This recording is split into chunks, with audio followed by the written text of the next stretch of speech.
She is not bred so dull, but she can learn. Myself, and what is mine to you and yours is now converted. But now I was the lord of this fair mansion, master of my servants' queen, or myself. And even now, but now, this house, these servants, and this same myself are yours. My lords, I give them with this ring, which when you part from, lose or give away, let it presage the ruin of your love, and be my vantage to exclaim on you. Madam, you have bereft me of all words. Only my blood speaks to you in my veins, and there is such confusion in my powers, as after some oration fairly spoke by a beloved prince, there doth appear among the buzzing pleased multitude, where every something being blent together turns to a wild of nothing, save of joy, expressed and not expressed. But when this ring parts from this finger, O then parts life from hence. O then be bold to say, Bassanio's dead.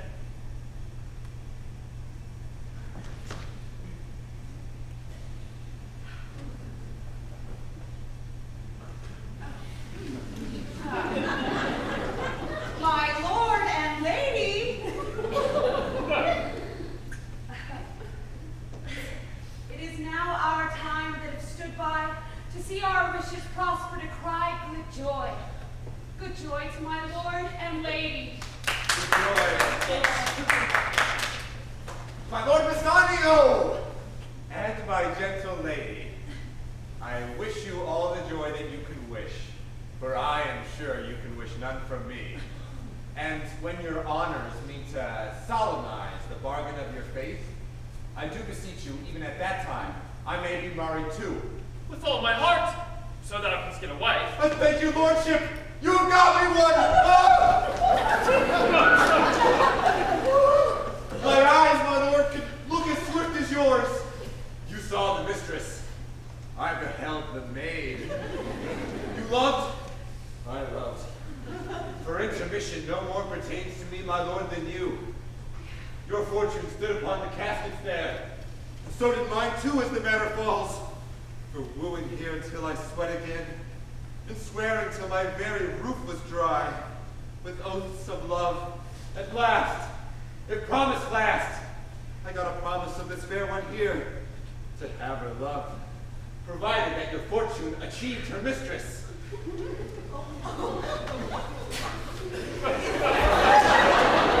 Is this true? Nerissa! Madam, it is. So you stand pleased with all? And do you, Graziano, mean good faith? Yes, faith, my lord.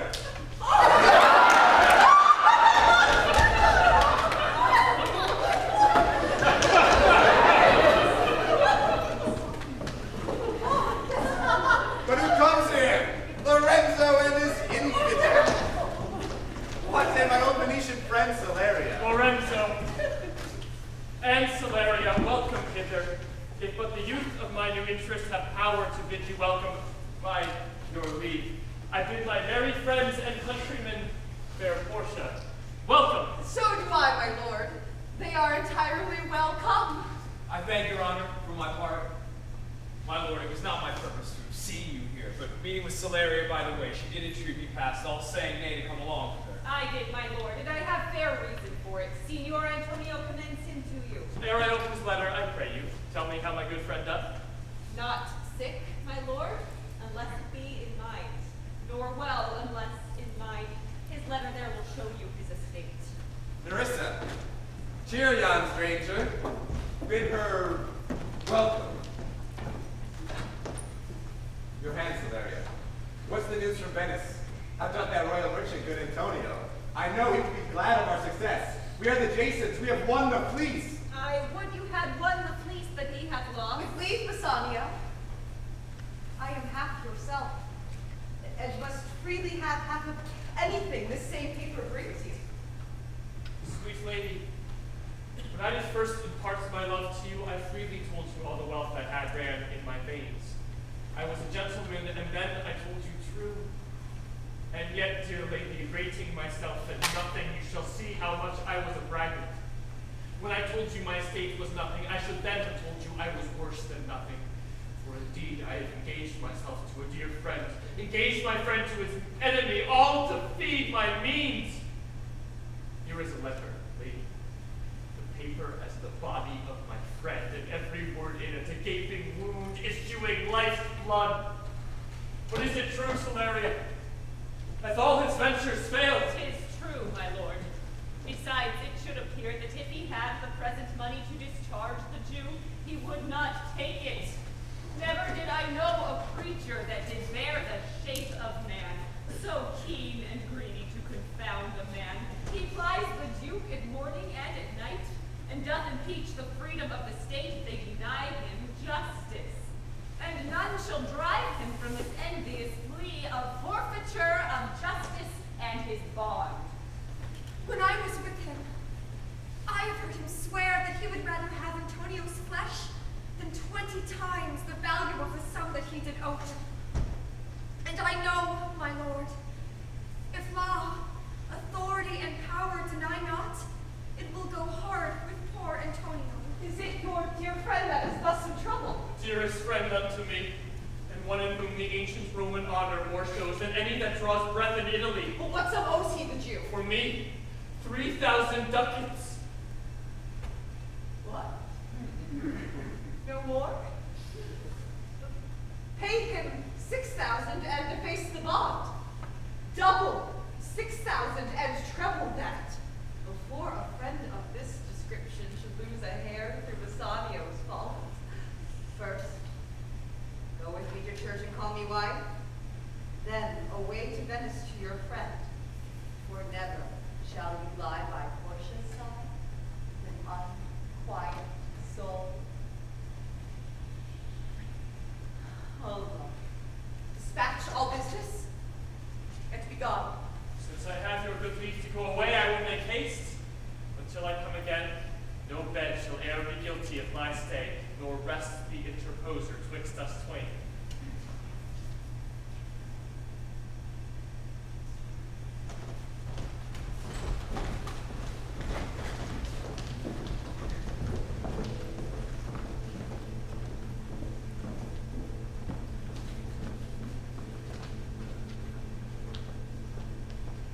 Sweet Bassanio, my ships have all miscarried. My creditors grow cruel. My estate is very low. My bond to the Jew is forfeit. And since in paying it, It is impossible I should live. Debts are cleared between you and I. If I might but see you at my death. Notwithstanding, use your pleasure. If your love do not persuade you to come, let not my letter.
speak yet, good Shylock. I'll have my bond. Speak not against my bond. I have sworn an oath I will have my bond. Thou calledst me dog before thou hadst a cause. But since I am a dog, beware my fangs. The Duke shall grant me justice. I pray thee hear me speak. I'll have my bond. I will not hear thee speak. I'll have my bond and therefore speak no more. I will not be made a soft and dull-eyed fool to shake the head, relent, and sigh and yield to Christian intercessors. Follow not. I will have no speaking. I will have my bond. It is the most impenetrable cur that ever kept with Let him man. alone. I'll follow him no more with bootless prayers. He seeks my life, his reason well I know, and oft delivered from his forfeitures many that at times made moan to me. Therefore he hates me. I am sure the Duke will never grant this forfeiture to hold. The Duke cannot deny the course of law. For the commodity that strangers have less in Venice can be denied will much impeach the justice of the state. Therefore, go. These griefs and losses have so baited me, I shall hardly spare a pound of flesh tomorrow to my bloody creditor. Pray God Bassanio come to see me pay his debt. And then I care not. Well, jailer, on.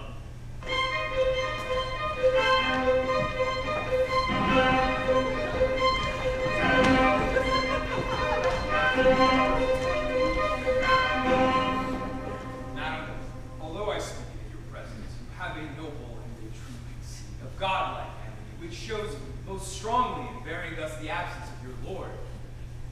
But if you knew to whom you show this honor, how true a gentleman you send relief, how dear a lover of my lord, your husband, I know you would be prouder of this work than customary bounty can enforce. I never did repent of doing good, nor shall not now.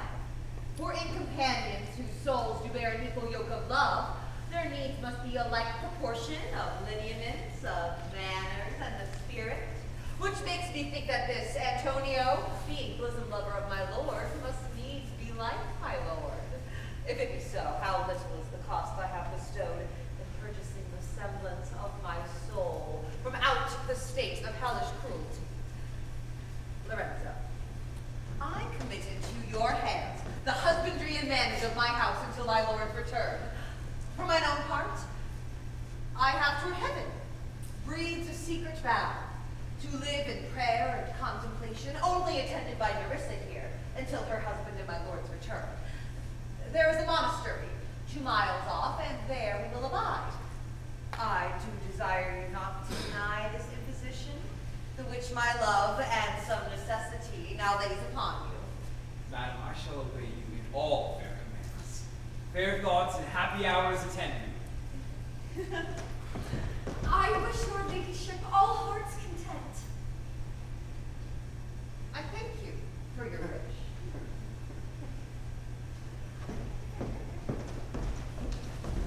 Now, thou Czar, take this same letter, and use thou all the endeavor of a man in speed to Padua. See thou render this into my cousin's hand, Dr. Bellario, and look what notes and garments he doth give thee.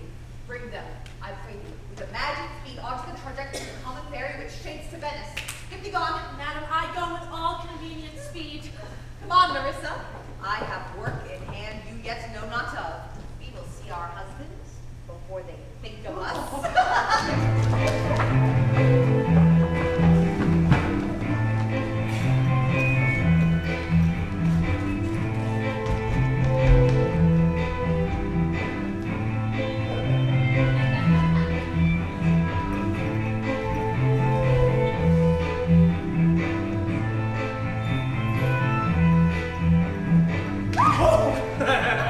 Ah, yes, truly, for look you, the sins of the father ought to be laid upon the children. Therefore, I promise you, I fear for you. I was always plain for you and with you, and therefore I speak my agitation of the matter. Therefore, be of good cheer, for truly I do think you are damned. There is but one kind of hope that will do you any kind of good, and that is a kind of bastard hope neither. And what hope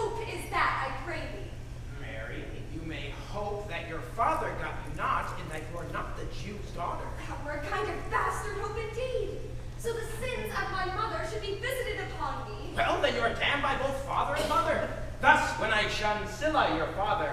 I fall into Charybdis, your mother. Well, you are gone both ways. I shall be saved by my husband. He hath made me a Christian. Truly the more to blame he. We were Christians and now before. This making of Christians will raise the present cost. If we all grow to be pork eaters, we will shortly not have a rasher on the coals for the money. I shall grow jealous of you shortly, Lancelot. You thus get my wife into corners. Nay, Lorenzo, you need not fear us. Lancelot and I are out. He tells me flatly there's no mercy for me in heaven because I'm a Jew's daughter. And he says you are no good member of the Commonwealth. For in converting Jews to Christians, you raise the price of pork. Go in, sirrah. Bid them prepare for dinner. That is done, sir. They have all stomachs. Goodly Lord, what a wit snapper are you. Bid them prepare dinner. That is done, sir. Only cover is the word. Will you cover then, sir? Not so neither, sir. I know my duty. Yet more quarreling with occasion? Wilt thou show the whole wealth of thy wit, and in its... I pray you understand, a plain man and his plain meaning. Go to thy fellows, bid them cover the table, serve in the meat, and we will come to dinner. For the meat, sir, it shall be covered, and for your coming into dinner, sir. Why, let that be as humors and conceit shall govern. Oh, dear discretion. How his words are suited. How curest thou, Jessica? And now, good sweet, say thy opinion. How dost thou like Lord Bassanio's wife? Past all expressing. It is very meet the Lord Bassanio live an upright life, for having such a blessing in his lady, he finds the joys of heaven here on earth. And if on earth he do not merit it, in reason, he should never come near heaven. The poor rude world hath not her fellow. Even such a husband hast thou of me as she is a wife. Nay, ask my opinion too of that. I will, anon. First, let us go to dinner. Nay, let me praise you while I have the stomach.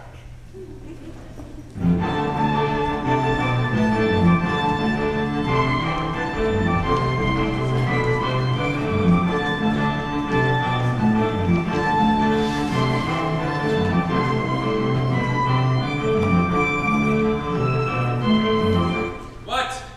Is Antonio here? Ready. So please your grace. I am sorry for thee. Thou hast come to face a stony adversary, an inhuman wretch, incapable of pity, void and empty from any dread of mercy. I've heard your grace hath taken great pains to qualify his rigorous course. But since he stands obdurate, and no lawful means can carry me out of his envy's reach, I do oppose my patience to his fury, and am armed to suffer with the quietness of spirit, the very tyranny and rage of his.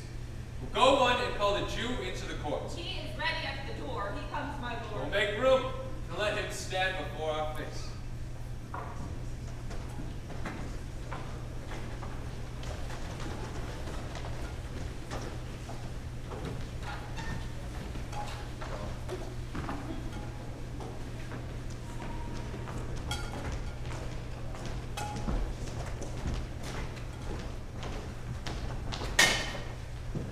Shut up! The world thinks, and I think so too, that thou but leadest this fashion of thy malice to the last hour of act, and then 'tis thought thou'lt show thy mercy and remorse more strange than is thy strange apparent cruelty. And where thou now exacts the penalty, which is a pound of this poor merchant's flesh, but thou wilt not only loose the forfeiture, but touched with human gentleness and love, forgive a moiety of the principal, glancing an eye of pity on his losses, and pluck commiseration of his state to offices of tender courtesy. We all expect a gentle answer, Jew. I have possessed your grace of what I purpose. And by our holy Sabbath have I sworn to have the due and forfeit of my bond. If danger light upon your charger and your city's freedom. You'll ask me why I choose rather to have a wage of carrion flesh than to receive 3,000 ducats? I'll not answer that, but say it is my humor. What? Are you answered? What if my house be troubled with a rat, and I be pleased to give 10,000 ducats to have it brained? What? Are you answered yet? Some men there are that love not a gaping pig, some that are mad if they behold a cat, and others, when the bagpipe sings in the nose, cannot contain their urine. For affection, master of passions, sways it to the mood of what it likes or it loathes. And now for your answer. As there is no firm reason to be rendered why he cannot abide a gaping pig, why he, a harmless necessary cat, why he, a woolen bagpipe, but of force, must yield to such inevitable shame as to offend himself, being so offended, so can I give no reason, nor I will not. Besides a lodged hate, and a certain loathing I bear Antonio, that I follow thus a losing suit against him. What are you? Answer. This is no answer, thou unfeeling man, to excuse the current of thy cruelty. I am not bound to please thee with my answers. Do all men kill the things they do not love? Hates any man the thing he would not kill. Every offense is not a hate at first. What? Wouldst thou have a serpent sting thee twice? I pray you, think you question with the Jew.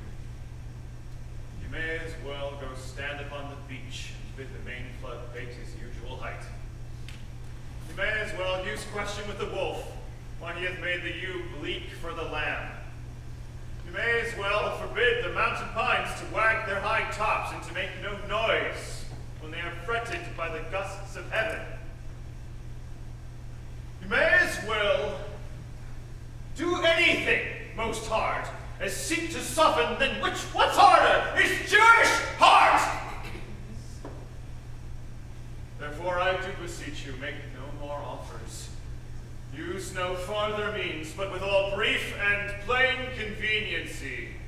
Let me have judgment, and the Jew his will. For thy 3,000 ducats, here is 6. In every ducat, in 6,000 ducats, or in 6 parts, and every part a ducat, I would not draw them. I would have my bond. How shalt thou hope for mercy, rendering none? What judgment should I dread, doing no wrong?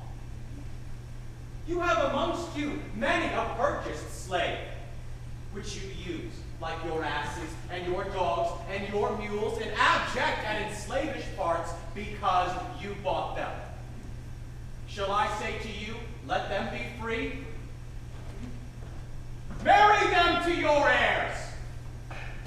Why sweat they under burdens? Well, let their palates be seized with such viands. Let their beds be made as soft. You will answer, the slaves are ours. And so do I answer you. The pound of flesh which I demand of him is dearly bought. It is mine, and I will have it. If you deny me, fie upon your law. There is no force in the decrees of Venice. I stand here for judgment. Answer. Shall I have it? Upon my power I may dismiss this court, unless Valario, a learned doctor who I've sent for to determine this, come here today. My lord, here stands without a messenger with letters from the doctor new come from Padua. Well, bring us the letters. Call the messenger. Good cheer, Antonio. Want man courage yet? The Jew shall have my flesh, blood, bones and all, ere thou shalt for me shed one drop of blood. I am a tainted wether of the flock, meetest for death. The weakest kind of fruit drops earliest to the ground, and so let me. You cannot better be employed, Bassanio, than to live still and write mine epitaph. Came you from Padua or from Valario? From both, my lord. Hilario greets your grace. Why dost thou whet thy knife so earnestly? cut the forfeiture from that bankrupt there? Be thou damned, inexorable dog! And for thy life, let justice be accused. Tilt'st thou can rail the seal from off my bond, thou but offends thy lungs to speak so loud. Prepare thy wit, good youth, or it shall fall to cureless ruin. I stand here for law. This letter from Bellario doth commend a young and learned doctor to our court. Where is he? He attendeth here hard by. Go and give him courteous conduct to this place. Meantime, the court shall hear Bellario's letter. Your grace shall understand that at the receipt of your letter I am very sick, but in the instant that your messenger came in loving visitation was with me a young doctor of Rome. His name is Balthazar. I acquainted him with the cause and controversy between the Jew and Antonio the merchant. We turned over many books together. He is furnished with my opinion, which, bettered with his own learning, the greatness whereof I cannot enough commend, comes of him in my importunity to fill up your grace's request in my stead. I never knew so young a body with so old a head. I leave him to your gracious acceptance, whose trial shall better publish his commendation. Come you from old Bellario? I do, my lord. You're welcome, Bellario. Take your place. Are you acquainted with the difference that holds the present question here in the court? I am informed truly of the cause. Which is the merchant here and which the Jew? Antonio and old Shylock both stand forth.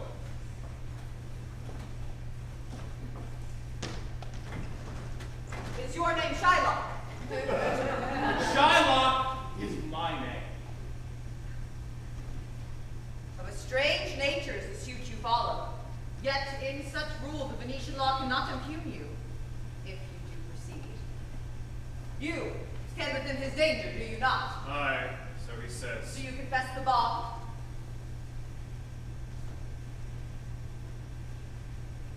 I do. Then must the Jew be merciful.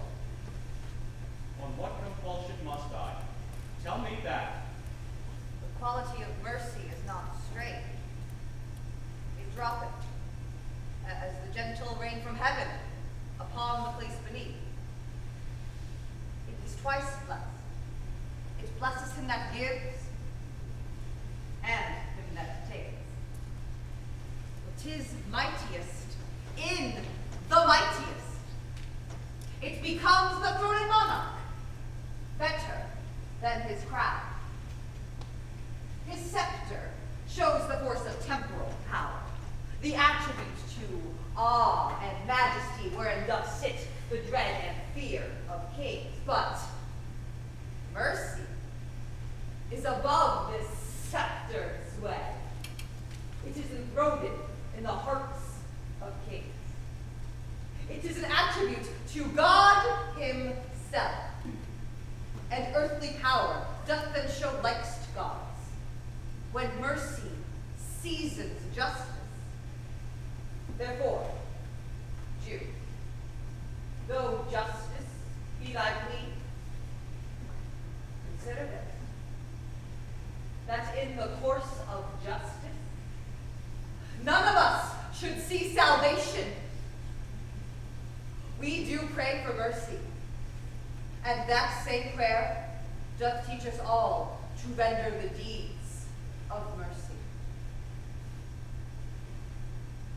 I have spoke thus much to mitigate the justice of thy plea, which, if thou follow, this strict court of Venice must needs give sentence against the merchants there. My deeds upon my head. I crave the law, the penalty and forfeit of my bond. Is he not able to discharge the money? Yes, here I tender it for him in the court, yea, thrice the sum. If that will not suffice, I will be bound to pay it 10 times o'er on forfeit of my hands, my heart, my head. If that will not suffice, it must show that malice bears down truth. And I beseech you, rest once the law to your authority, to do a great right, do a little wrong, and curb this cruel devil of his will. It must not be. There is no power in the laws of Venice to alter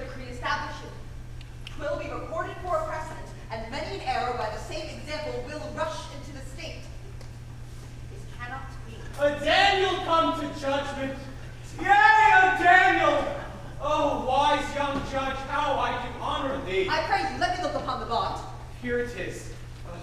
Most reverend doctor, here it is. Shylock, there's thrice thy money offered thee. An oath. An oath. I have an oath in heaven. Shall I lay perjury to my soul? No, not for Venice. Why, this bond is forfeit. And lawfully by this the Jew may claim a pound of flesh to be by him cut off nearest the merchant's heart. Be merciful. Take thrice thy money. Bid me tear the bond. When is paid according to the tenor? It doth appear you are a worthy judge. You know the law. Your exposition hath been most sound. I charge you by the law. Proceed to judge. Hear me, silence! I swear! There is no power in the tongue of man to alter me.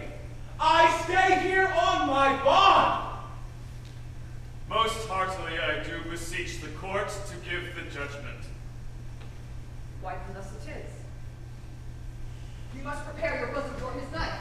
Oh, excellent judge, oh, wise young man. For the intent and purpose of the law hath full relation unto the penalty, which here appeareth due upon the bond. 'Tis very true, O wise and upright judge. How much more elder art thou than thy books? Therefore lay bare your bosom. I his breast, so says the bond, doth it not, noble judge? Nearest his heart, those are the very words. It is so. Are there a balance here to weigh the flesh? I have them ready. Have by some surgeon. Shylock, on your charge to stop his wounds lest he do bleed to death. Is it so nominated in the bond? It is not so expressed, but what of that? For could you do so much for charity? I cannot find it. It is not in the bond. You, merchant, have you anything to say? But little. I'm armed and well prepared. Give me your hand, Bassanio. Fare you well. Grieve not that I am fallen to this for you. For herein fortune shows herself more kind than is her custom. It is still her use to let a wretched man outlive his wealth, to view with hollow eye and wrinkled brow an age of poverty from which lingering penance such a misery that she cut me off. Commend me to your honorable wife. Tell her the process of Antonio's end. Say how I loved you. Speak me fair in death. When the tale is told, bid her be judge whether Bassanio had not once a love. Repent but you that you should lose your friend, and he repents not that he pays your debt. For if the Jew do cut but deep enough, I'll pay instantly with all my heart. Antonio, I am married to a wife which is as dear to me as life itself. With life itself, my wife, and all the world, I would sacrifice all. I lose them all here to the